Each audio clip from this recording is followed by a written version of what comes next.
لا إله إلا الله وحده لا شريك له وأشهد أن محمدا عبده ورسوله صلى الله عليه وسلم وصلى الله على نبينا محمد وعلى آله ومن تبعهم بإحسان إلى يوم الدين أما بعد jamaah rahimani wa rahimakumullah. Alhamdulillah, tidak henti-hentinya marilah kita panjatkan syukur kepada Allah Subhanahu wa taala yang telah memberikan kepada kita berbagai macam bentuk kenikmatan hingga pagi ini kita masih diberikan kesehatan, kelonggaran waktu, nikmat Islam, nikmat iman, dan juga nikmat sunnah. Ini adalah nikmat yang besar dan senantiasa kita ingat dan kita syukuri, kita jaga agar kita bisa selamat di dunia wal akhirah. Amin Allahumma amin. Kita akan lanjutkan apa yang ditulis oleh Syekh Dr. Abdul Salam bin Barjas Al-Abdul Karim dalam kitabnya Al-Mu'taqadus Sahih Al-Wajib ala kulli muslim i'tiqaduhu. Kita sampai pada tema Al-Mu'taqadus Sahih fi karamatil awliya'i, keyakinan yang benar di dalam memahami karomah para wali. Di pembahasan kita yaitu memahami, membedakan bagaimana wali Allah dan bagaimana wali syaitan. Karena dewasa ini di masyarakat kita itu tidak lagi bisa membedakan mana wali Allah dan mana wali syaitan, sehingga banyak yang keliru di dalam memahami kewalian tersebut. Yang paling menyedihkan, anggapan masyarakat kita setiap sesuatu yang menampilkan aritu anil ada, di luar kebiasaan manusia, menampakkan kesaktian dan sebagainya, anggapan mereka hal itu dianggap sebagai wali. Oleh karena itu, pagi ini kita akan bahas dengan memohon pertolongan kepada Allah Subhanahu wa ta'ala. Poin yang ke-9, Syekh rahimahullah berkata, wa yantaqidu ahlu sunnati wal jamaah. Ahlu sunnah wal jamaah meyakini ma tawatarat bihi nususu min wuqu'i karamatillahi ta'ala li awliya'i, apa yang datang berupa nas-nas yang mutawatir tentang terjadinya karamah Allah Ta'ala terhadap wali-walinya. Kemudian kita masuk definisi wali, ta'riful wali. Wal waliyu indahum, wali menurut mereka, sebelum kita sampaikan ini, kalau menurut bahasa, beliau tidak membawakan secara bahasa, yaitu wali adalah dekat, pembela, penolong, lawan dari kata al-adu, yaitu musuh. Begitu pula secara harfiah, wali ini juga memiliki arti, yaitu orang yang dijadikan wakil dalam perkara sesuatu. Adapun secara syar'i atau secara istilah, beliau menyebutkan wal waliyu indahum man fa'alal ma'murati syar'iyyata, orang yang melakukan perintah-perintah syariat wajtanaba ma ja'ati syar'iyatu bin nahyi anhu, dan menjauhi apa yang datang dari syariat-syariat dengan meninggalkannya. Jadi menjalankan perintah-perintahnya dan menjauhi larangan-larangannya. Kalau kita ingat, ini merupakan definisi apa? Takwa. Ya, tidak jauh dari itu. Sebaliknya, wali syaitan itu siapa?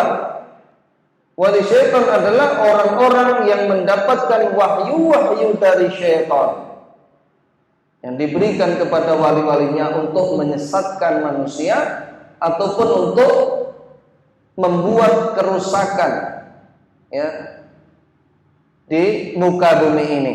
Ini wali syaitan. Kemudian definisi karamah.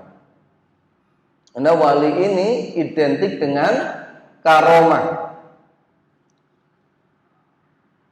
di mana wali tersebut, ya, kita bacakan dulu ayatnya dengan yang dimaksudkan Syekh Abdul Salam. Ucapan atau ta'rif yang beliau berikan didasari dengan firman Allah Ta'ala, ala inna awliya Allahi la khawfun alaihim wa la hum yahzanun. Ketahuilah bahwasanya wali-wali Allah itu tidak ada rasa khawatir atas mereka dan juga tidak bersedih hati. Kita masih ingat bahwasanya kaidah di dalam memahami tafsir Al-Quran itu yang paling utama itu adalah ayat dengan ayat terlebih dahulu. Kenapa demikian? Karena Allah lebih tahu tentang apa yang dimaksud dari firman-Nya sebelum yang lainnya.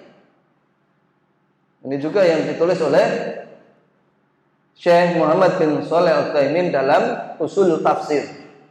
Jadi hendaknya Al-Quran itu ditafsirkan dulu dengan Al-Quran, sebagaimana yang Allah kan sebutkan di sini. Ala inna awliya Allahi la khaufun alaihim wa la hum yahzanun. Ketahuilah bahwasanya wali-wali Allah itu tidak ada rasa khawatir atas mereka dan juga tidak ada rasa sedih. Siapa yang dimaksudkan wali Allah? Maka kelanjutan ayat ini sebagai jawaban ayat di atas. Alladzina amanu wa kanu yattaqun. Yaitu mereka orang-orang yang beriman dan orang-orang yang bertakwa. Ini wali Allah. Kemudian di antara contoh-contoh orang yang mendapatkan karamah, sebagaimana Syekh sebutkan ta'riful karamah, pengertian karamah, wal karamatu amrun khariqun lil adah.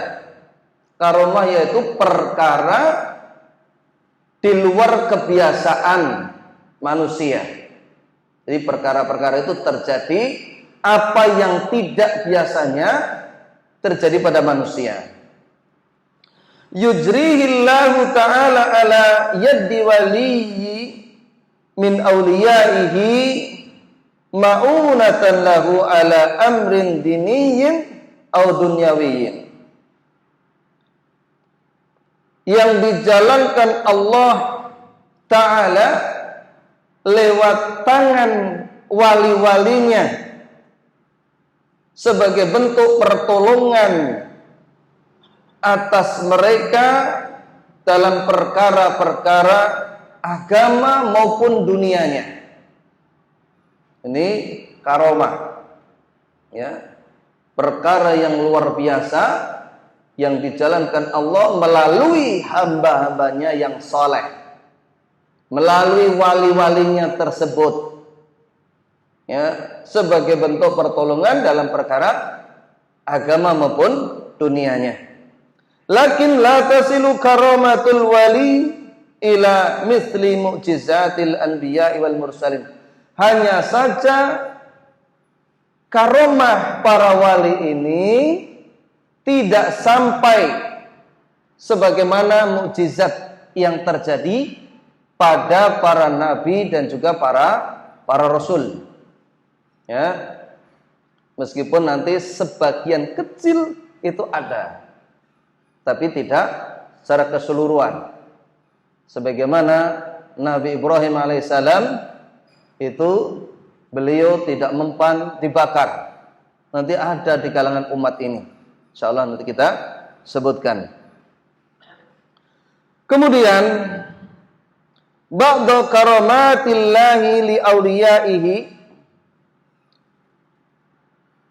di antara karamah-karamah Allah terhadap wali-walinya, wa min karamatillahi li awliyaihi, dan di antara karamah Allah terhadap walinya qissatu ashabil kahfi.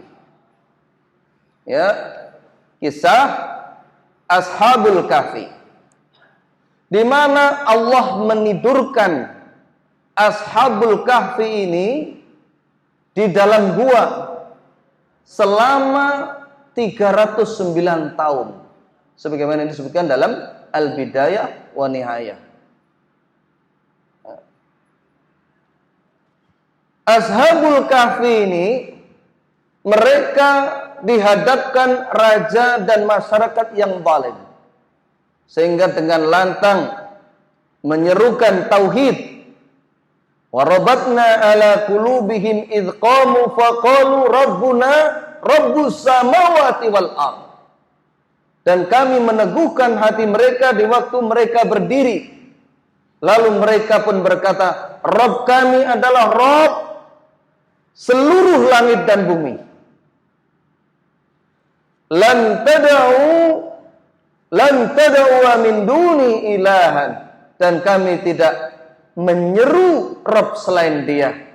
Laqad qulna idzan syatata, jika demikian sesungguhnya kami mengucapkan perkataan yang amat jauh dari kebenaran, jika seandainya menyekutukan Allah. Jadi orang-orang itu pengagung, ya, bangsa-bangsa keramat, bangsa-bangsa yang dianggap memberikan karomah. Sebenarnya keramat itu dari karomah, ucapan keramat itu. Padahal kalau kita mengetahui yang Allah berikan karomah, itu diantaranya seperti ashabul kahfi, mereka adalah orang-orang yang mentauhidkan Allah subhanahu wa ta'ala. Ini bisa dilihat di dalam surat Al-Kahfi 18 ayat 14. Ya. Al-Kahfi. Kemudian yang kedua, beliau menyebutkan wa qissatu Maryam radhiyallahu anha indama ja'al mahadu ila jid'in nahlah. Dan juga orang yang mendapatkan karamah yaitu Maryam. Ketika beliau radhiyallahu anha hendak melahirkan, menahan sakitnya akan melahirkan, maka beliau mendatangi pokok kurma. Kemudian fa'amarahallahu an tahuzza bi jid'iha litasaqata 'alaiha rutaban janiyan. Allah perintahkan kepada Maryam ini untuk menggerakkan, menggoyangkan pokok kurma itu agar berguguran, berjatuhan, ya, buah-buahnya. Jadi kita kalau lihat, jangankan orang yang dalam keadaan mau melahirkan yang kondisinya lemah sekali, orang yang dalam keadaan sehat mungkin badannya besar, itu sulit untuk menggerakkan pangkal kurma itu sulit. Tapi dengan karamah Allah jadikan itu sebab, kemudian Allah jatuhkan kurma-kurma itu. Di sini kita bisa mengambil pelajaran, ya, tentang hasil itu Allah yang menentukan. Yang dibutuhkan adanya sebab. Adanya sebab itu diantaranya. Kemudian juga warizqullahi la radhiyallahu anha biwujudi faqiyati syita'i indaha fis shaif. Dijumpainya buah-buahan rezeki ya di musim dingin, padahal buah tersebut adanya pada musim panas. Wa faqiyati shaif fi syita'i. Gitu pula buah-buahan musim panas padahal di musim dingin. Ini Allah sebutkan kisah Maryam tersebut di mana beliau diperintahkan menggoyangkan pokok kurma yang besar dan berat. Wa huzi ilaiki bi zid'in nahla tusaqit alaiki rutaban janiyan fakuli washrabi, dan goyangkanlah pangkal pohon kurma itu ke arahmu, niscaya pohon itu akan menggugurkan buah kurma yang masak kepadamu, maka makanlah dan minumlah.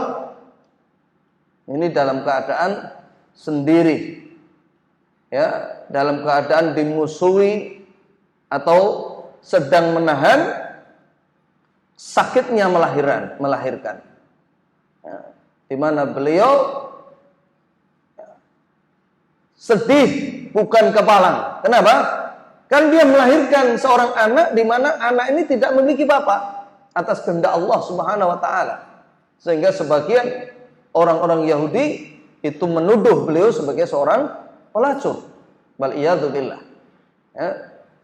Demikian pula sebagian orang Nasrani menganggap ini tidak ada bapaknya. Berarti ini Tuhan, ini anak Tuhan. Bapaknya ada di surga. Ini adalah anggapan ya, berlebihan, di mana Nabi Adam alaihissalam beliau lahir tanpa ibu dan juga tanpa bapak. Dan Allah mampu. Adapun karamah beliau ketika mendapatkan buah-buah itu disebutkan Allah Subhanahu wa taala dalam surah Al-Imran surah ketiga ayat 37. Kullama dakhala 'alaiha Zakaria al-mihraba wajada 'indaha rizqan qala ya Maryam ana laki hadha qalat huwa min indillah innallaha yarzuqu man yasha'u bighairi hisab. Setiap kali Zakaria ini masuk menemuinya di mihrab, yaitu kamar khusus untuk ibadah, dia mendapati makanan di sisinya, buah-buahan, buah musim panas padahal sedang musim dingin, buah musim dingin padahal sedang musim panas. Ya. Dia berkata, wahai Maryam, dari mana engkau dapatkan ini semua? Dari mana engkau peroleh? Kemudian Maryam pun menjawab, itu dari sisi Allah Subhanahu wa taala. Sesungguhnya Allah memberikan rezeki kepada siapa yang dikehendaki tanpa perhitungan. Ya, surah Al-Imran 3 ayat 37. Kemudian Syekh juga menyebutkan wa qissatu Asafakati bi Sulaiman.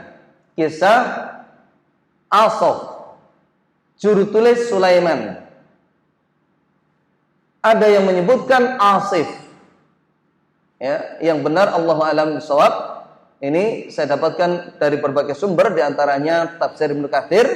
Itu yang benar adalah Asif ibni Barqiyah. Ya. Siapa mereka? Ibnu Abbas mengatakan bahwa nama orang itu adalah Asif, sekretaris Nabi Sulaiman.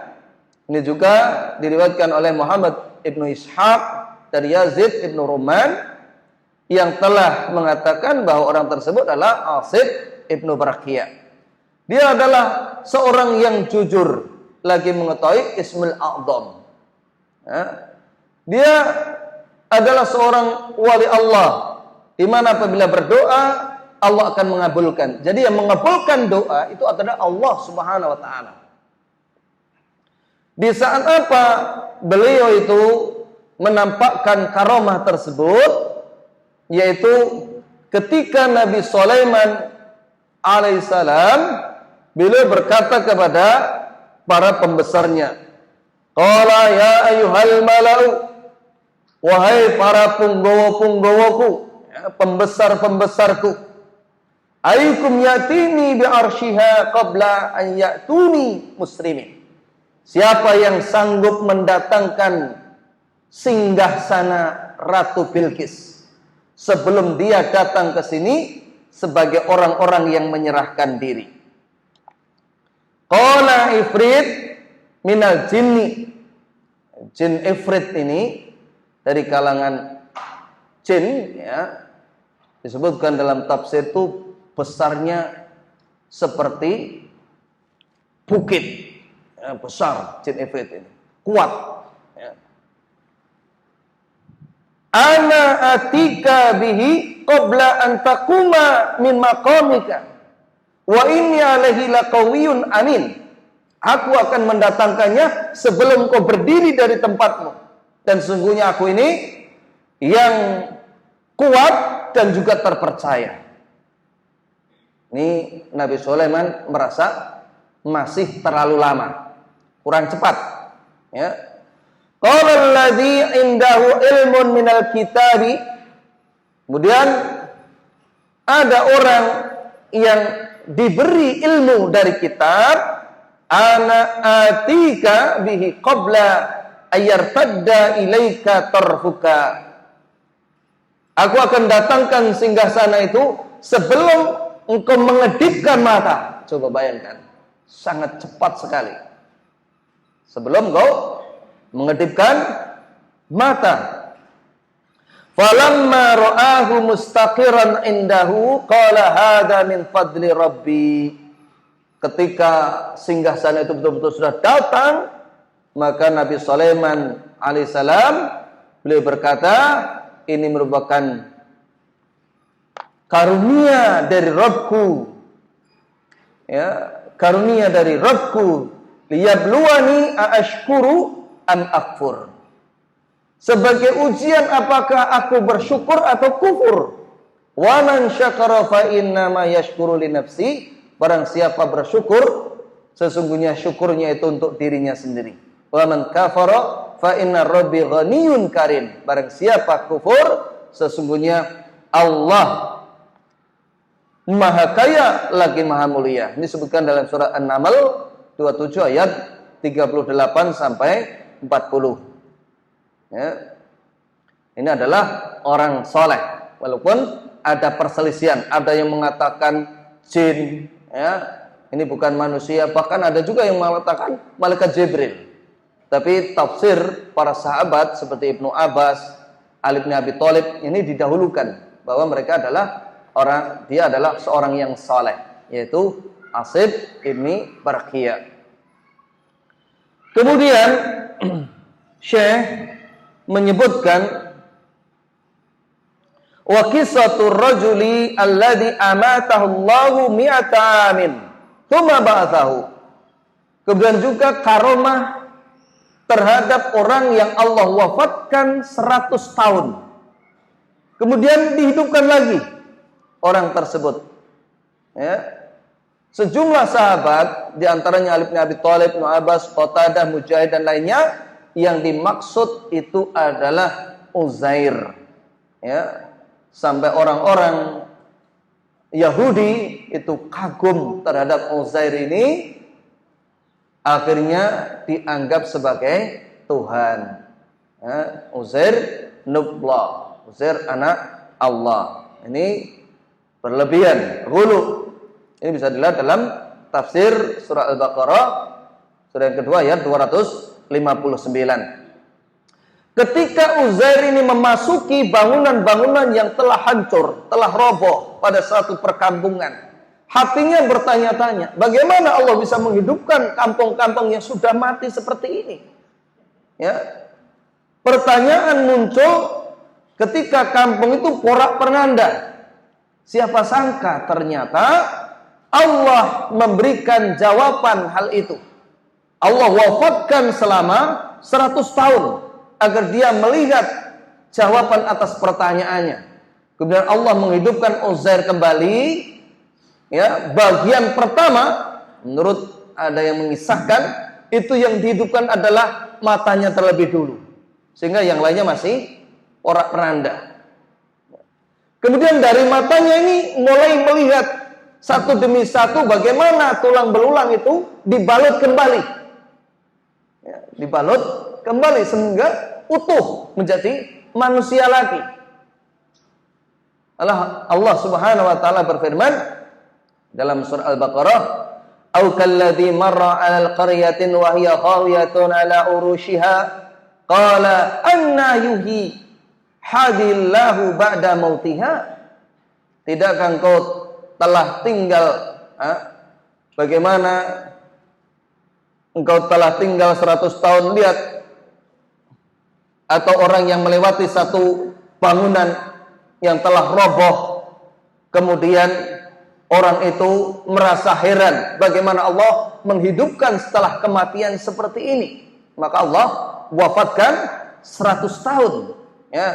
Tsumma ba'atsahu, kemudian dihidupkan kembali. Kam labista, berapa kamu telah tinggal? Qal labistu yauman aw ba'dha yaum, aku tinggal sehari atau setengah hari. Qala bal labista mi'ata amin, akan tetapi engkau telah tinggal 100 tahun. Fandur ila ta'amika wa syarabika lam yatasanna, lihatlah keledaimu yang telah jadi tulang belulang itu, ya. Dan agar kami jadikan engkau tanda kekuasaan kami bagi manusia. Ini yang dimaksud Allah, bahwa kebangkitan itu tidak ada keraguan padanya. Kebangkitan itu nyata. Kebangkitan itu pasti. Dan demikian itu 'alallahi yasir, mudah bagi Allah. Oleh karena itu dalam surah Al-Baqarah, kalau kita merujuk syarah Thalatsatul Ushul, itu disebutkan Syekh Muhammad bin Shalih Al-Utsaimin bagaimana Allah menghidupkan orang yang meninggal itu sampai 5 kejadian. Di antaranya ini, ya. Ada juga orang yang telah mati kemudian dipukul hidup kembali pada masa, yaitu masa Nabi Musa alaihissalam. Kemudian kisah wa qissatu Juraij, ya, Ar-Rahib, kisah Juraij, di mana Juraij ini adalah seorang rahib yang saleh, tetapi dia tidak berilmu. Sehingga ketika dia sedang sholat, ibunya memanggil Juraij, maka Juraij ini dalam keadaan sholat, dia bimbang, ibuku atau sholatku. Dia memilih untuk meneruskan sholatnya. Inilah penting kita mengetahui kaidah, idza tazahama adadul masalihi yuqaddamul a'la minal masalih. Jika bertabrakan 2 maslahat, maka dipilih maslahat yang paling tinggi, yang paling besar. Ya, salat sunnah umpamanya. Kemudian dipanggil ibunya, teruskan salatnya apa? Menemui seruan panggilan ibunya.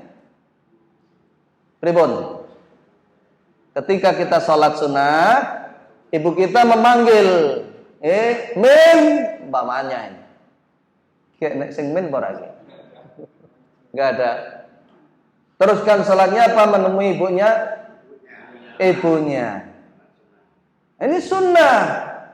Berbakti kepada orang tua adalah wajib.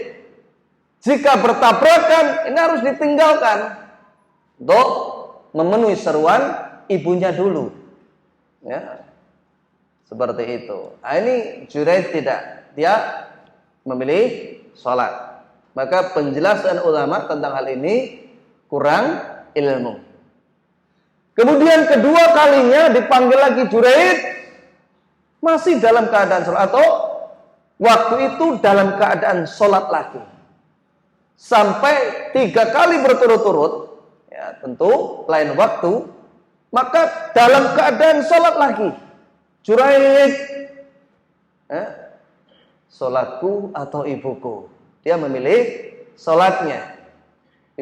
Ibunya tentu jengkel, ya, getem-getem, bocah gitu, celok orang jenggoti, bahasa kita mungkin. Kemudian ibunya ini berdoa, muga-muga sadurunge mati, ya, didelokne wajah-wajah para pelacur, seperti itu doanya. Maka ada seorang pelacur yang dia itu mengerti bahwa Juraid ini adalah seorang yang saleh. Dia akan menggoda. Ternyata Juraid ini tidak terpengaruh dengan godaan wanita tersebut. Akan tetapi di sebelah tempat ibadah Juraid itu ada pengembalaan, ada pengembala sapi. Akhirnya wanita ini pun berzina dengan pengembala tersebut sampai hamil. Setelah hamil dipanggil raja, ya, dan melahirkan anak Soboki, anak Juraid niki. Juraid sing ahli ibadah, nggih. Gempur kayak tempat ibadah. Ora enek gunane wong seneng ibadah ngetengi wong liya. Kalau bahasa kita kan. Akhirnya apa? Hancurkan tempat ibadah Juraid. Juraid pun dirangket, didatangkan. Setelah itu ditanya, "Wahai Juraid, engkau yang telah menghamili wanita ini hingga melahirkan anak ini, siapa yang berkata?" Wanita itu, "Benarkah engkau yang berkata?" "Iya." "Mana anak itu?" Kemudian anak ini pun diambil, kemudian ditepuk oleh Juraid ini. Kemudian ditanya, "Siapa bapakmu?" "Bapakku adalah pengembala sapi itu." Nah, dari situ orang atau raja tersebut berkata, "Kalau begitu akan kami ganti tempat ibadahmu itu dengan emas." "Tidak usah." "Dengan perak?" "Tidak usah. Apa adanya saja." Nah, seperti itu bisa dilihat di dalam Adabul Mufrad dan juga Sahih Bukhari. Nah, di sini kita bisa mengambil pelajaran tidak mudah-mudah terbawa arus, supaya tabayun. Adapun yang terkait masalah kita, bagaimana Allah menampakkan karomah Juraid. Juraid ini ketika dibawa menghadap raja, ini para pelacur ini, dia dilewati oleh Juraid. Juraid tersenyum. Tersenyum kenapa? "Iki dongane mbokku dikabulke." Seperti itu. Nah, makanya sebagai seorang yang memiliki akidah yang benar, itu jangan sampai sekali-kali itu kita durhaka kepada orang tua kita. Ya, hatta itu permasalahan mubah itu harus orang tua kita dulukan.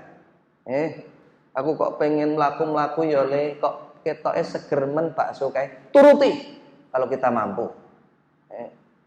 Allah lagi repot mbok iki, jangan. Nek gelo, rezeki mulak seret wah. Repot nanti. Kemudian Syekh menyebutkan wa qissatu nafari thalatha, kisah orang yang berjalan, 3 orang yang sedang berjalan min Bani Israil alladzi awau ila ghari, dan dia mencari perlindungan di gua. Fantabaqat alaihi musahra, tiba-tiba batu itu menggelinding, gelundung blek, dan nutup gua ila ghair. Sehingga apa? Sehingga menutup gua tersebut. Dari sini, ya, ini sering kita bacakan, jadi tidak kita sampaikan secara keseluruhan.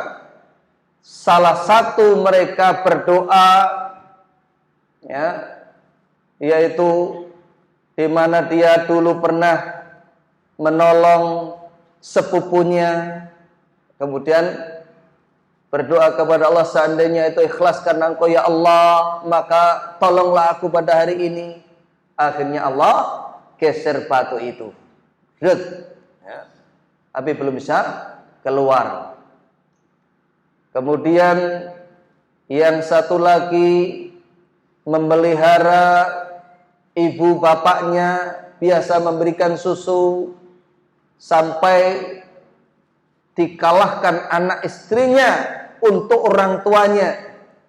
Maka berdoa, seandainya ini karena Engkau ya Allah, tolonglah aku pada hari ini. Batu itu pun bergerak-gerak, tapi belum bisa keluar. Sampai yang ketiga adalah di mana seseorang tersebut punya pekerja yang belum diambil gajinya, sehingga oleh pemilik ini dikembangkan menjadi sapi, unta disebutkan, ya, bahkan termasuk budaknya, satu lapangan itu penuh, semuanya dibawa tanpa menyisakan apapun. Jika ini karena Engkau ya Allah, maka tolonglah aku pada hari ini. Akhirnya pun batu itu bisa bergeser, sehingga orang-orang tersebut bisa selamat. Hadis ini juga hadis riwayat Bukhari dan juga Muslim. Demikian pula kisah-kisah di mana setelah Bani Israel, para sahabat juga ada yang mendapatkan mulham. Karena pada dasarnya ilham ini disepakati oleh para ulama adanya, sehingga termasuk Syekh Abdul Salam dan juga Syekh Dr. Nasir bin Abdul Karim Al-Aql, ya, di dalam kitab yang pernah kita bahas dulu, di mana pada umat ini ada orang yang mendapatkan bisikan atau ilham, dan mimpi yang benar itu adalah hak. Firasat yang baik, yang benar itu adalah hak. Meskipun tidak bisa dijadikan sumber sebagai akidah ini, kecuali memang sejalan dengan Al-Quran dan Sunnah.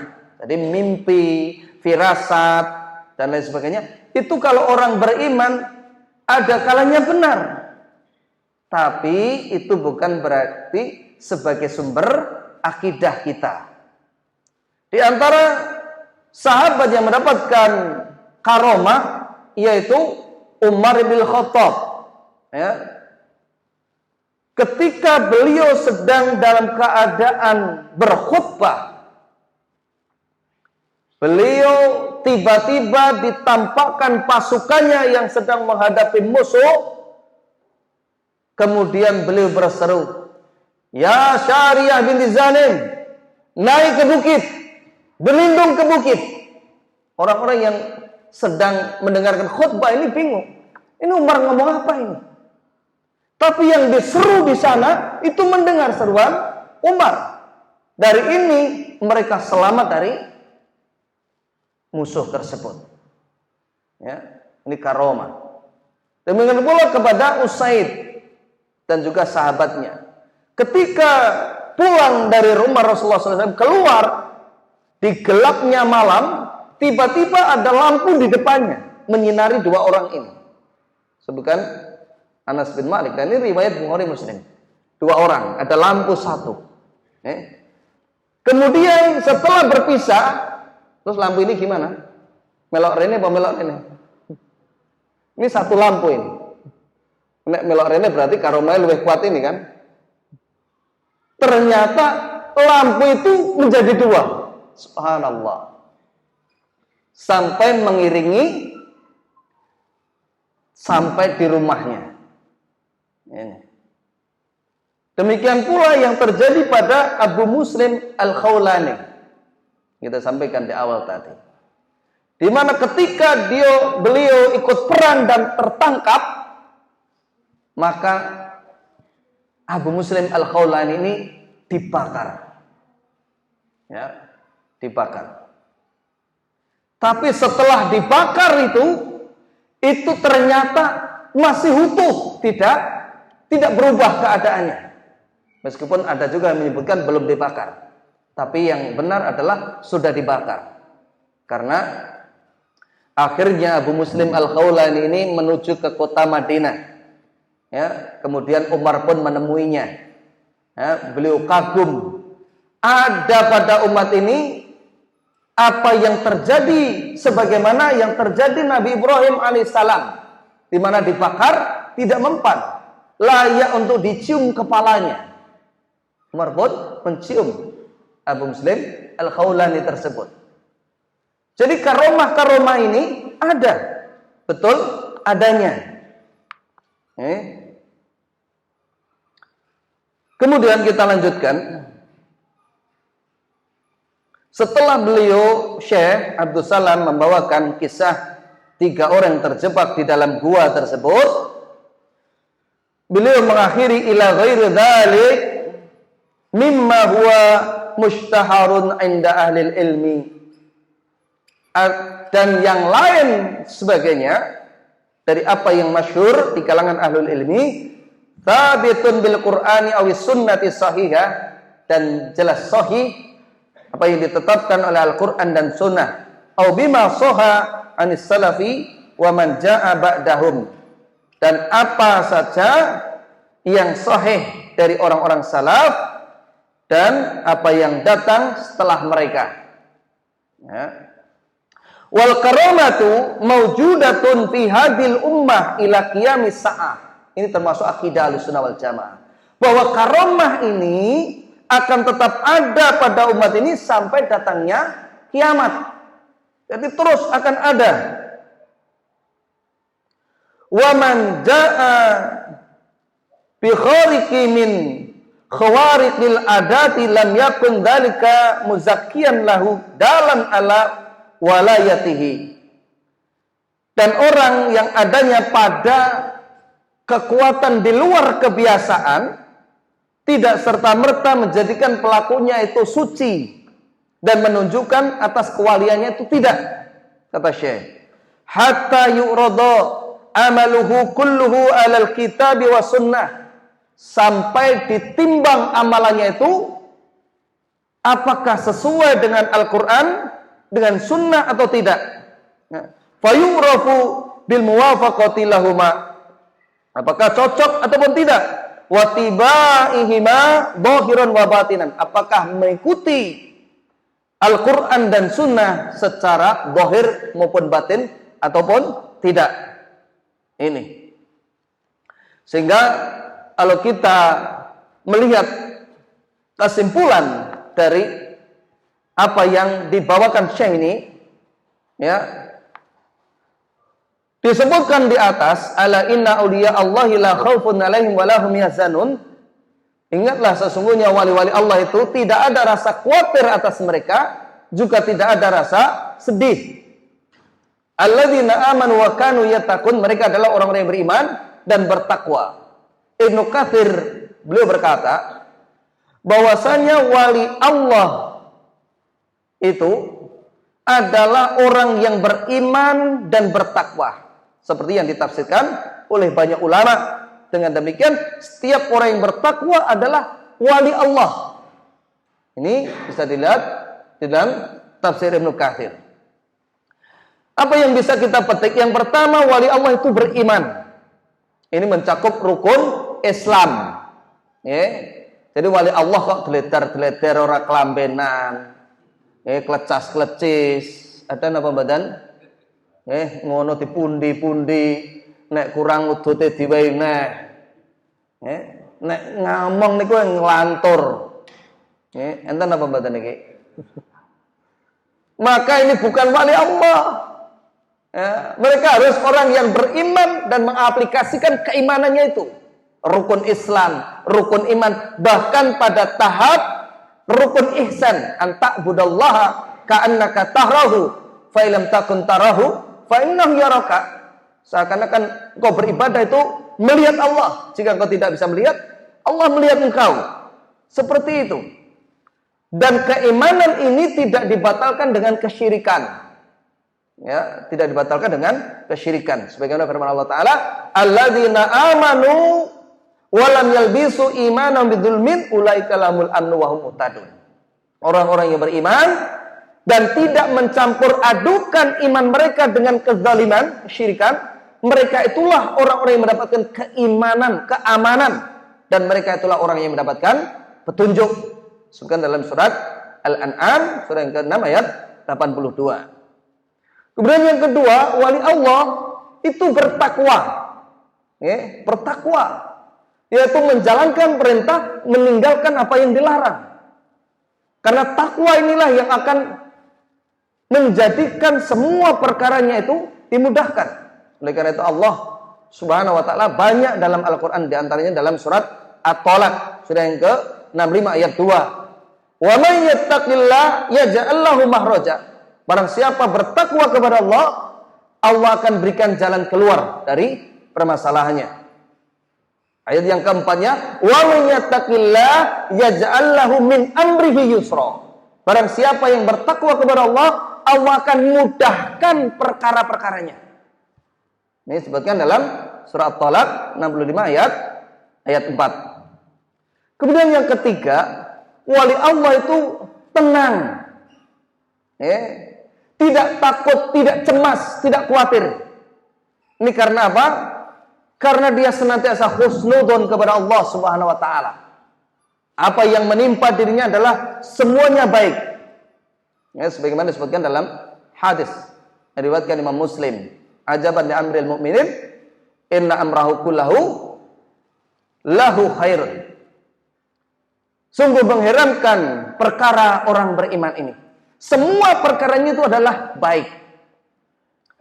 Di mana setiap orang apabila tertimpa sarra'u syakara fakana khairul lahu. Wa in asabathu dharra'u sabara fakana khairul lahu. Bila mengenai kenikmatan, kemudahan, dia bersyukur, itu baik untuk dirinya. Begitu pula apabila mengenai dirinya itu kesulitan, kesusahan atau musibah, dia bersabar, maka itu juga baik untuk dirinya. Dia tidak pernah galau, bingung, sedih. Bersikap tenang, tawakal kepada Allah. Tawakalnya tinggi. Oleh karena itu Allah sebutkan dalam surat Tolak 65 ayat 3, "Wa man yatawakkal 'ala Allah fa huwa hasbuh." Barang siapa bertawakal kepada Allah, maka Allah akan mencukupinya. Ini. Kemudian yang keempat, wali Allah itu senantiasa menjalankan perkara yang wajib dan juga sunnah. Makanya di sini Syekh menyebutkan, jika kita ingin menjadi wali Allah, maka jalankan kewajiban-kewajiban dan juga yang sunnah-sunnah. Di mana disebutkan dalam satu hadis, innallaha qala, sungguhnya Allah Subhanahu wa taala berfirman, ini hadis qudsi, man adali waliyan faqad adantuhu bil harbi. Barang siapa memusuhi waliku, maka aku menyatakan perang dengannya. Wa ma taqarraba ilayya 'abdi bi syai'in ahabbu ilayya mimma aftaradtu 'alaihi. Tidak ada sesuatu yang menjadikan dekat kepadaku hamba tersebut, sesuatu yang lebih aku cintai daripada hal-hal yang aku wajibkan kepadanya. Ya. Kemudian Allah juga berfirman, dan hambaku tidak henti-hentinya melakukan amalan-amalan sunnah sehingga aku mencintainya. Jika aku telah mencintainya, aku akan menjadi pendengaran di mana dia mendengar. Aku akan menjadi penglihatan di mana dia melihat. Aku akan menjadi tangannya di mana dia menggunakannya. Menjadi kakinya di mana dia melangkah. Ya, di sini riwayat Bukhari dan juga Ibnu Hibban. Maka berkata Abu Sulaiman Al-Khattabi, apa yang dimaksudkan semua itu? Ya, hadhihi amsalun darabaha wal makna wallahu alam taufiquhu fil a'mal. Ini merupakan permisalan. Maknanya Allah alam, ya, Allah yang lebih tahu, yaitu Allah akan memberikan bimbingan, taufiknya di dalam beramal, berbuat. Mana yang baik, mana yang buruk, Allah akan senantiasa bimbing jika Allah sudah mencintai hamba tersebut. Ya, bayangkan kalau dia meminta, ini kalau ada terus kami akan berikan. Jadi kalau dia berdoa pasti diijabahi. Ini. Dan saya kira kita semuanya ini butuh apa badan? Butuh. Kita juga butuh berdoa. Kemudian yang kelima, wali dan karomah Allah ini didapatkan dengan ketaatan kepada Allah dan juga Rasulnya. Mempelajari agamanya ini. Ya, tidak sebagaimana sihir yang bisa dipelajari dengan cara-cara mereka. Ya. Oleh karena itu sebutkan dalam surah Al-Baqarah surah yang kedua ayat 102, wattaba'u ma tatlu syayatinu ala mulki Sulaiman wa ma kafara Sulaimanu walakinna syayatina kafaru yu'allimuna an-nasa sihra. Dan mereka mengikuti apa yang dibacakan syaitan-syaitan pada masa kerajaan Sulaiman. Padahal Sulaiman itu tidaklah kafir, akan tetapi syaitan-syaitan itulah yang kafir, yang mengajarkan manusia sihir. Jadi sihir ini dipelajari, ya, dipelajari. Ini disebutkan Allah dalam surah Al-Baqarah surah yang kedua ayat 102. Jadi ada yang kita tinggalkan. Kemudian ciri-ciri wali syaitan, ya. Wali syaitan adalah orang yang senantiasa membuat kerusakan dan menyesatkan manusia. Ya. Di mana Allah Subhanahu wa taala berfirman, "Hal unabbiukum ala man tanazzalu syayatin, tanazzalu ala kulli afakin athim. Yulquna sam'a wa aktsaruhum kadzibun." Maukah aku beritakan kepadamu kepada siapa syaitan-syaitan itu turun? Mereka turun kepada tiap-tiap pendusta lagi yang banyak berdusta.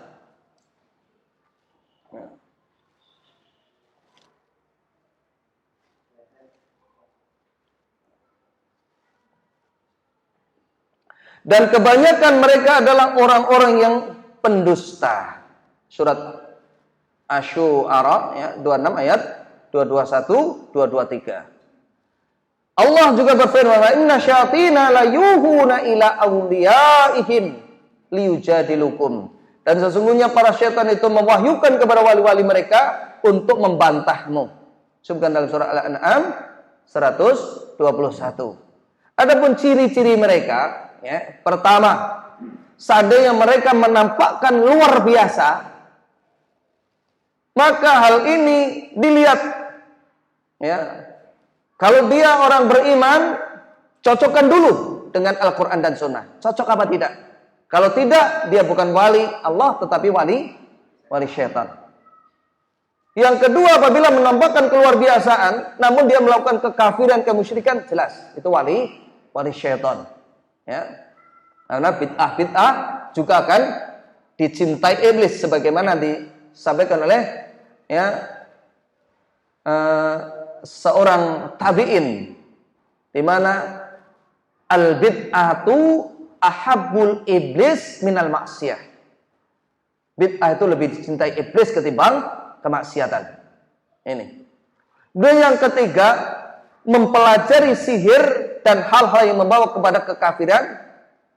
Ini ciri wali syaitan, ya, seperti kungkum, bertapa, semedi, poso mutih, poso ngerawat, ngebleng, dan lain sebagainya.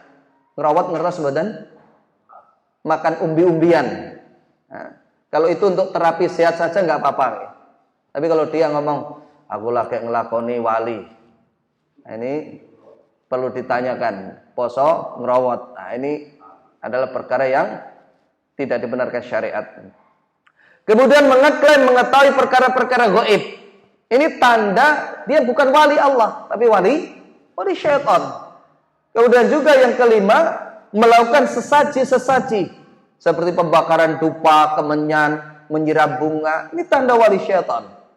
Dan yang keenam, mengagungkan gambar atau patung makhluk bernyawa. Kemudian patung ataupun gambar itu dipuja, dijadikan sarana untuk ritual mereka. Patung cekel, tapi tidak seperti ini, ya. Yang kedelapan, menanyakan sesuatu yang tidak ada kaitannya dengan pasien. Karena wali syaitan itu juga bisa tukang sihir, dukun, peramal. Ini wali-wali syaitan. Ya. Apa enek rambutnya bojomu? Apa enek klambine sing ditinggal bojomu? Apa ngerti wetone bojomu? Dan lain sebagainya. Ini berarti tanda wali syaitan.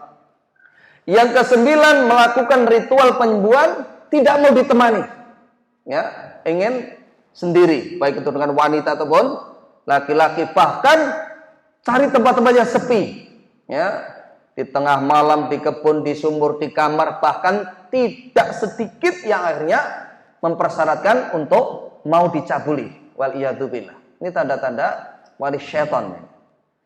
Kemudian yang ke-10, menggunakan jimat-jimat dan menggunakannya, ya, jimat tersebut baik untuk pengobatan ataupun untuk menolak bala, ya, menggoyangkan kerisnya, kemudian direndam di air, ya, kemudian diberikan pasien, baik itu wujude watu, keris, patung, dan juga wayang-wayang yang kecil. Ini biasanya ada, ya, gambar Semar atau patung-patung Semar gitu, ya. Itu sekarang alhamdulillah tempat kita itu sering ditawar-tawarkan di Facebook, itu sudah nggak laku itu. Nah, di mana di alun-alun itu sudah dijual umum, tapi sepertinya nggak ada peminatnya, atau mudah-mudahan tidak ada peminatnya. Amin. Dan yang ke-11, melakukan tawasul, minta kepada orang yang telah mati. Ya Syekh Fulan, ya. Ada juga yang menyebutkan Syekh Abdul Qadir Jailani yang dikenal banyak karomahnya. Ya Abdul Qadir Jailani Ba'dad. Dia memanggil-manggil seperti, atau memanggil kodamnya, ya kodamku datanglah. Itu seperti itu maksudnya. Kemudian yang ke-13, menggunakan rapalan doa yang tidak dimengerti, ya, bukan dari Al-Quran dan juga Sunnah. Ya, kemudian yang ke-14, menggunakan kata-kata yang keras, kasar, kejam, sakiti dia, bunuh dia. Nah, seperti itu. Jangan biarkan hidup. Ini ucapan-ucapan wali-wali syaitan. Dan yang ke-15, memerintahkan pasien untuk menanam benda-benda yang telah dirajai di tempat usahanya ataupun tempat saingannya. Pendemenang ngarepe, ngoben ketok tutup. Nah, seperti itu. Ini terjadi. Ya, sering Ustaz kita menjelaskan. Kemudian yang ke-16, membuat miniatur manusia, ya, dari boneka kecil itu. Ini biasanya untuk pakai tenung, ya, diundet-undet benang, dililit-lilit benang, kemudian ditusuk-tusuk dengan jarum, kemudian dirapal mantra-mantranya. Ini sebagai sarana untuk menyakiti pasien biasanya. Kemudian yang ke-17, menunjukkan keanehan pada benda, buah, telur, ya, dan lainnya. Kadang diisi dulu dengan berbagai macam benda, bisa paku, bisa rambut, bisa, ya, yang lainnya. Sudah itu dilem, rapikan lagi. Setelah itu dipecah di depan pasiennya. Ya, orang umum ya kaget, loh isinya wetengmu, ya, ngeri. Dan yang ke-18, menuliskan raja-raja di kain mori, di kulit, di kertas, ya, kemudian disuruh menyimpan atau ditempatkan tempat-tempat dagangannya. Nah, ini diantara wali-wali syaitan.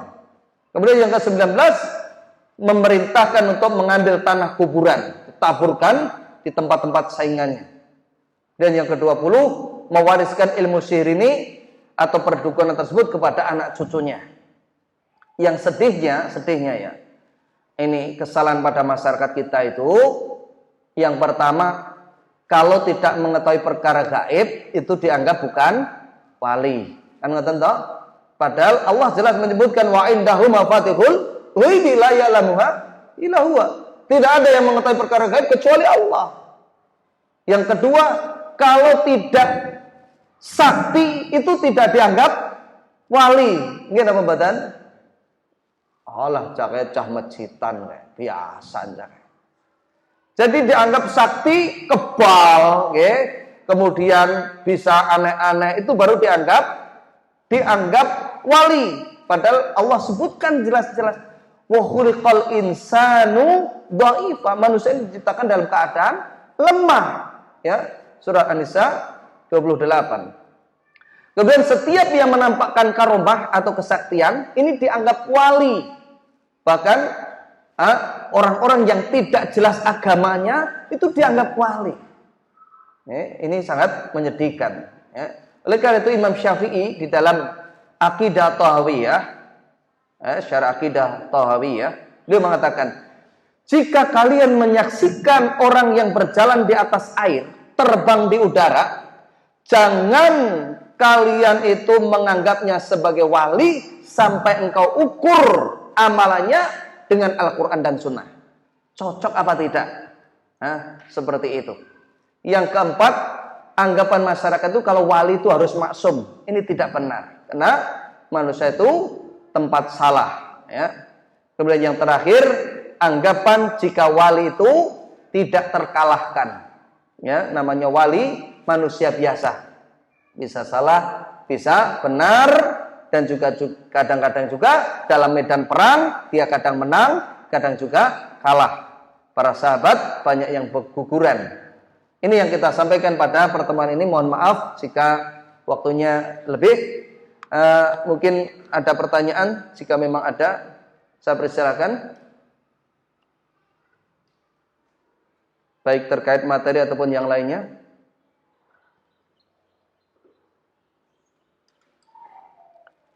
Jika tidak ada, mboten enten nggih.